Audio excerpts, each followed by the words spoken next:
31st night উদযাপন হলো, 2025 উদযাপিত হলো। অবস্থা কেমন হয়েছে? দুবাইয়ের বুরুজ খলিফাতে কি বিশাল অনুষ্ঠান করা হয়েছে, কি লাইটিং, কি আতশবাজি। পৃথিবীর এখনো কোনো বিলাসিতা নাই যা ওরা করছে না। Billion, million, trillion, crore crore ডলারের মালিক হয়েছে তারা। এই সব সম্পদ কে দান করেছেন? আরব বিশ্বের মাটিতে আল্লাহ পাক এই সম্পদ দান করেছেন। ওরা একটা খেলোয়াড়ের পেছনে হাজার হাজার কোটি টাকা ব্যয় করে। বিদেশ থেকে আপনার টুর্নামেন্ট খেলার জন্য খেলোয়াড় নিয়ে আসে, রোনালদোকে ভাড়া করে নিয়ে আসে, মেসিকে ভাড়া করে নিয়ে আসে, বড় বড় তারকাদেরকে নিয়ে আসে। দুবাইয়ের মাটিতে মুসলমানদের এই নিয়ামতটা আল্লাহ পাক দিয়েছেন, কথা বলতে হবে, ঠিক কিনা বলেন? আজকে সে মুসলমানরা মার খাচ্ছে, আর এখানে মুসলমানদের বিলাসিতার কোনো শেষ নাই, বিলাসিতার কোনো শেষ নাই। গোটা পৃথিবী আমেরিকারা, পশ্চিমার লোকেরা সবসময় শুধু গণতন্ত্র গণতন্ত্রের কথা বলে আমাদের গরিব দেশের মধ্যে নসিহত খয়রাত করে। সৌদি আরবে কি গণতন্ত্র আছে? আরো জোরে বলেন। সেখানকার রাজতন্ত্রের বিরুদ্ধে ওরা কথা বলে না কেন? সেখানে রাজতন্ত্রের বিরুদ্ধে কথা বলবে না কারণ সেখান থেকে কি পরিমাণ পেট্রোল, কি পরিমাণ অকটেন, কি পরিমাণ তেল, এই খনিজ পদার্থগুলো তারা লুটপাট করে খাচ্ছে। কি পরিমাণ স্বর্ণ সৌদির মাটি থেকে তারা আমেরিকার মাটিতে মজুত করেছে, কি পরিমাণ তেল তারা সিরিয়ার মাটি থেকে আমেরিকার মাটিতে মজুত করেছে, ইরাকের মাটি থেকে কি পরিমাণ তেল তারা নিয়েছে তার কোনো সীমা নাই। গোটা পৃথিবীর মধ্যে একটা স্লোগান তারা তুলেছিল, মুসলিম মৌলবাদ, মুসলিম জঙ্গিবাদ, মুসলিম মৌলবাদ। এই কথা বলে বলে, আচ্ছা আপনারা বলেন, একটা যুক্তিতে আসেন, আমি মুসলমান হিসেবে যদি মৌলবাদ হয়ে থাকি, যদি আমি কাফেরদের জন্য ত্রাস হয়ে থাকি, আমার বোমাটাকে আমি মুসলমানকে মারবো না কাফেরদের মারবো?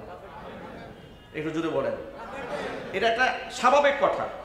কিন্তু আপনারা বলেন তো, মুসলিম বিশ্বে যাদেরকে তারা সন্ত্রাস বলে, তাদের বোমার আঘাতে ইহুদিরা মরে, খ্রিস্টানেরা মরে, আমেরিকার লোকেরা মরে, কারা মরে? মুসলমানরাই মরে। তার দ্বারা কি বোঝা গেল? আসলে জঙ্গিবাদ তকমা নাটক সাজিয়ে ওরা নিজেরা এর মধ্যে একটা গোলযোগ সৃষ্টি করে দিয়ে অরাজকতা সৃষ্টি করে ওই দেশের তারা একটা পরোক্ষ শাসন ব্যবস্থা নিজের কবজার মধ্যে নিতে চায়। আর ওই সমস্ত দেশের মধ্যে মারামারি, কাটাকাটি, দাঙ্গা হাঙ্গামা বেশি লাগায় রাখে যেখানে তেলের খনি আছে। ইরাকের মধ্যে তেলের খনি আছে না নাই? আরো যদি বলেন, সিরিয়াতে তেলের খনি আছে না নাই? যেহেতু এই সমস্ত দেশের মধ্যে তেলের খনি আছে, পশ্চিমাতে তো তেলের খনি নেই, এই তেলগুলো ওদের দরকার। এই জন্য একটা কৌশলে এই দেশের মধ্যে মারামারি লাগাই দিয়ে তেলগুলাকে লুটপাট করে খাওয়ার জন্য ওরাই ধান্দা করে মুসলমানদেরকে বরবাদ করে দেওয়ার জন্য। এই জন্য গোটা দুনিয়ার মধ্যে গণতন্ত্র ফেরি করলেও তারা আরব বিশ্বে গিয়া গণতন্ত্র ফেরি করে না, কারণ জানে গণতন্ত্রের কোনো দরকার নাই, একটু ঝগড়া লাগাই দিয়া মাটাব্বুরি করে তেল তুলতো আমরা নিতেই পারবো। এরপর আপনি দেখেন সৌদি আরবের মাটিতে কি পরিমাণ অমুসলিম সৈন্য তারা ঢুকিয়ে দিয়েছে। এক একটা সৈন্যের পিছনে কি পরিমাণ ব্যয় আপনারা আন্দাজ করতে পারবেন না। শত শত বিলিয়ন বিলিয়ন মিলিয়ন টাকা, ডলার অমুসলিম সৈনিকদের পিছনে সৌদি সরকার ব্যয় করছে। স্বার্থ কি? একদিক থেকে আমেরিকার স্বার্থ হচ্ছে তারা সেখান থেকে তেলগুলো নিয়ে নিচ্ছে, টাকাগুলো নিয়ে নিচ্ছে, বৈদেশিক মুদ্রাগুলো নিয়ে নিচ্ছে। পক্ষান্তরে ওদেরকে আশ্বস্ত করে রাখছে যে তোমাদের দেশে তো চতুর্দিক থেকে ইয়ামান টেমান থেকে ইরাক টিরাক থেকে আক্রমণ আসতে পারে, পাহারা দেওয়ার জন্য সৈন্য যা লাগে আমরা দেব, তেল যা লাগে তোমরা দিবা। কথা বুঝতে পেরেছেন? এইভাবে ওরা সৌদি আরবের বিরুদ্ধে কিছু বলবে না, দুবাইয়ের বিরুদ্ধে কিছু বলবে না, কাতারের বিরুদ্ধে কিছু বলবে না। যত গণতন্ত্রের ওয়াজ নসিহত সব বাংলাদেশে এসে করবে। কথা বলেন ঠিক না? জোরে বলেন। সব নসিহত আমাদেরকে করবে। ওরা জানে এখানে তেল তুল নাই। যদি এদেরকে একটু এই সমস্ত কথাবার্তা বলে একটু খবরদারি করা যায়, নেতৃত্ব দেওয়া যায়, প্রিয় ভাইয়েরা আমার, এই জন্য পুরা পৃথিবীতে মুসলিমরা কোথাও সন্ত্রাস নয়, কোথাও জঙ্গি নয়। এটা ইহুদি খ্রিস্টানরা নিজেরা মুসলমানদেরকে জঙ্গি বানাবার জন্য নাটক সাজিয়েছে। কথা বলতে হবে, ঠিক কিনা? এখন আমি আপনার সেই প্রশ্নের জবাব দিচ্ছি। গোটা পৃথিবীতে আব্রাহা যখন কাবাগরে হামলা করেছিল তখন কাবাগর রক্ষা করার মতো মুসলমান না থাকার কারণে আল্লাহ তাআলা নিজে তার ঘরকে হেফাজত করেছেন। এখন গোটা পৃথিবীতে প্রায় 200 কোটি মুসলমান থাকার পরে আল্লাহ পাকের তো এত দায় ঠেকে নাই যে আল্লাহ পাক ফেরেশতা পাঠাইয়া আমাদেরকে সাহায্য করতে হবে, কিংবা ঘরগুলাকে আল্লাহ পাকে নিজে রক্ষা করতে হবে। আমাদের দায়িত্ব আছে না নাই? আরো চিল্লায় বলতে হবে, আছে না নাই? আপনারা আন্দাজ করেন তো, মুহাম্মদ রাসূলুল্লাহ সাল্লাল্লাহু আলাইহি ওয়াসাল্লাম যখন নবুয়ত প্রাপ্ত হয়ে গেলেন, যখন তিনি তাওহীদের দাওয়াত দিলেন, সংখ্যায় মাত্র 313 জন, তাদেরকে নিয়ে তারা রাস্তায় নামলেন যুদ্ধ করার জন্য। তখন তো আল্লাহ তাআলা তাদেরকে বলেন নাই যে আপনার যুদ্ধ করার কোনো দরকার নাই, আপনি সুন্দর মতো মদিনায় চলে যান, আমি তয়রন আবাবিল পাঠাই দিতেছি। কথা বুঝতে পেরেছেন?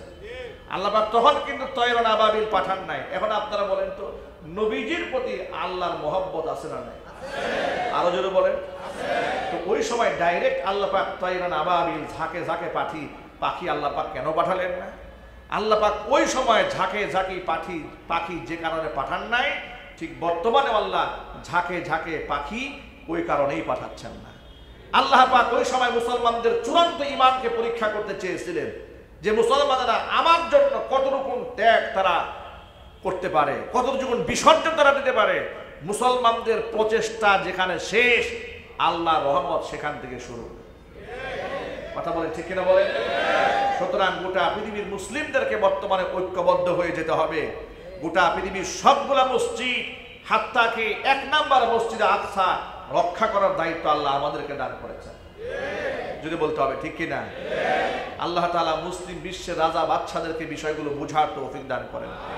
খাস করে আল্লাহ তাআলা আমাদের বাংলাদেশের মুসলমানদেরকে ঐক্যবদ্ধ হওয়ার তৌফিক দান করেন। দ্বিতীয়বার স্বাধীন হওয়ার পরে এই দেশে ইদানিং আমরা মুসলিমদের মধ্যে, রাজনৈতিক দলের মধ্যে আমরা ভাঙনের সুর পাচ্ছি। ভাঙন, ঠিক কিনা বলেন?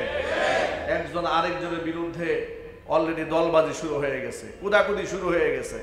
মনে করেছে যাহারে আমরা বোধহয় সব পেয়ে গেছি। এত সহজ নয় ভাই, এত সহজ নয়।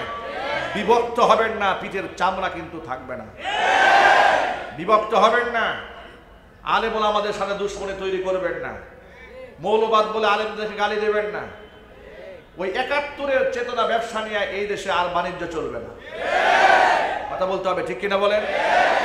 স্বৈরাচারের দূষররা এবং স্বৈরাচার নিজে বিগত 16 বছরে শুধু চেতনা বিক্রি করেছে, 71-এর চেতনা ফেরি করেছে। যে 71-এ তাদের কাজ কি ছিল, 71-এ তাদের কাজ ছিল, 71-এ তাদের কাজ কি ছিল। ওই 71-কে পুঁজি বানায় যত অপকর্ম আছে 71 থেকে শুরু করে একেবারে 16 সাল পর্যন্ত, এহেন কোনো অপকর্ম নাই। 71-এ পাকিস্তান হানাদার বাহিনী যা অপকর্ম করেছে, তার থেকে কয়েক লক্ষ গুণ বেশি অপকর্ম স্বৈরাচারী নিজে করেছে। আবার সেটাকে ট্রামকার্ড বানিয়ে ওরা দেশের মধ্যে আরেকটা বিভক্তি চলতেছে। আমরা মুসলিম ভাইদেরকে বলছি, এই দেশকে রক্ষা করার দায়িত্ব আমাদের সকলের। এদেশের মসজিদগুলোকে রক্ষা করার দায়িত্ব আমাদের সকলের। কথা বলেন।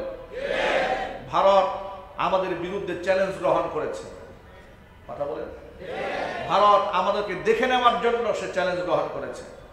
আপনাদের এই কথা ভুলে গেলে চলবে না। আমরাও ভারতকে বলতে চাই, আমরাও ইনশাআল্লাহ আপনাদের চ্যালেঞ্জ গ্রহণ করতে প্রস্তুত আছি। যদি এদেশের মুসলমানরা ঐক্যবদ্ধ থাকতে পারে, তাহলে সেদিন বেশি দূরে নয়, আবারও সেই মসজিদ, বাবরি মসজিদ, যেখানে তারা জোরপূর্বক মসজিদ ভেঙে দিয়ে মন্দির নির্মাণ করেছে, ওই মন্দির ভেঙে দিয়ে আমরা একদিন আবার বাবরি মসজিদ নির্মাণ করব। রাজি আছেন কিনা? আপনারা দোহা দেখতে চাই।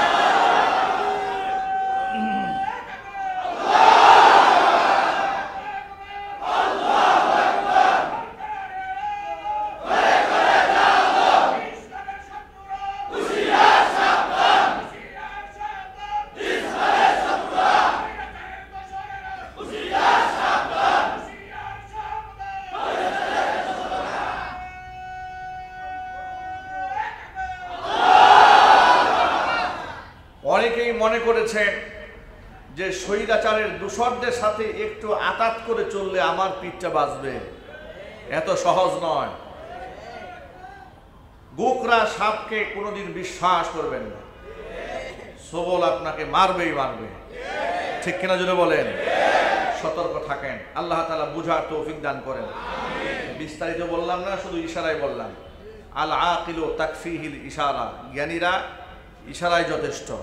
আল্লাহ তাআলা সামনের পদক্ষেপগুলো আমাদের সচেতনভাবে নেওয়ার তৌফিক দান করেন। জোরে কোন আল্লাহুম্মা আমিন। ওয়া আখিরু দাওয়ানা আনিল হামদুলিল্লাহি রাব্বিল আলামিন। ক্বাবলা জুমআ 4 রাকাত সুন্নাত নামাজ যারা আদায় করেননি, মেহেরবানি করে আদায় করেন। আমি ধূলিসাৎ করে দেইনি। ও আরসালা আলাইহিম তায়রান আবাবিল, তাদের উপর আমি ঝাঁকে ঝাঁকে পাখি পাঠিয়েছিলাম। ছোট্ট ছোট্ট পাখি, সংখ্যায় তারা এতটাই বেশি ছিল, এক ঝাঁক যখন এসেছে আকাশ পানে লোকেরা তাকায় দেখেছে মনে হচ্ছে মেঘ বর্ষিত হচ্ছে। অন্ধকার কালো ছায়া হয়ে গিয়েছিল। তারা ছোট্ট ছোট্ট পাখিগুলা, ডান পায়ে ছোট্ট একটা কঙ্কর, বাম পায়ে ছোট্ট একটা কঙ্কর। সেই কঙ্করটা হাদিসের মধ্যে এসেছে একবারে বুটের দানা পরিমাণ। ছোট্ট এই কঙ্কর, ঠোঁটের মধ্যে একটি, ঠোঁটের মধ্যে একটি, দুই পায়ে দুইটি। এক একটি পাখির কাছে আল্লাহ প্রদত্ত 3টা করে ছোট্ট ছোট্ট কঙ্কর, তারা শুধু উপর থেকে ছেড়ে দিচ্ছিল। কিন্তু এই ছোট্ট কঙ্কর এতটাই মারাত্মক, এতটাই বিষাক্ত, এতটাই ভাইরাসে পরিপূর্ণ, গায়ে যেখানে লাগতেছিল সাথে সাথে গুস্ত চামড়া সব খসে পড়তেছিল। যে হাতির উপর পড়েছে, হাতির নাড়ি ভুঁড়ি ছিদ্র হয়ে জমিন পর্যন্ত দেবে গিয়েছে।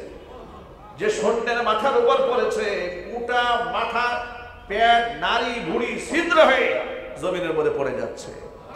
বৃষ্টির মতো এগুলা যখন পড়ছে, 60,000 সৈন্য সামন পাগলের মতো দিক বিদিক দৌড়াচ্ছে। অবস্থা এমন হয়েছে যার গায়ে সামান্য খালি কম করে একটা ঘষা লেগেছে, ঘষা লাগা মাত্র গুস্তগুলা পচে রক্ত বের হয়ে যাচ্ছে মুহূর্তের মধ্যে। এই দৃশ্য দেখে বাদশা আবরাহা নিজে পাগল হয়ে গেল। সে জান বাঁচাবার জন্য, আত্মসুরক্ষার জন্য দৌড় ইয়ামানের দিকে রওনা হয়েছে। কিন্তু কপাল খারাপ, রওনা তো হলে কাজ হবে না। সাথে সাথে পাথরে কয়েকটা কঙ্কর হাতে ডানে বামে লেগেছে।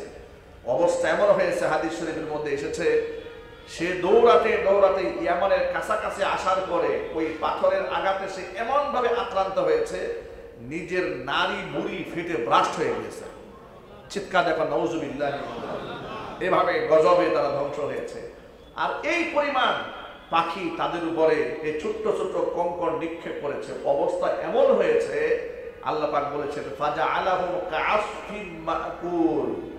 অবস্থা এমন হলো, এদেরকে বানালাম আমি গরু এবং মহিষ, ছাগলেরা, উট, মুখের মধ্যে ঘাস চিবাতে চিবাতে চিবাতে, জাবর কাটতে কাটতে সমস্ত রসগুলো শুষে নিয়ে আগাছাগুলো যেমন রাস্তায় ফেলে দিলে অবস্থা যেমন হয়, এই বস্তি বাহিনীর দৃশ্যটা আমি আল্লাহ তাআলা এই আগাছা সুবরার মতো বানিয়ে দিয়েছিলাম।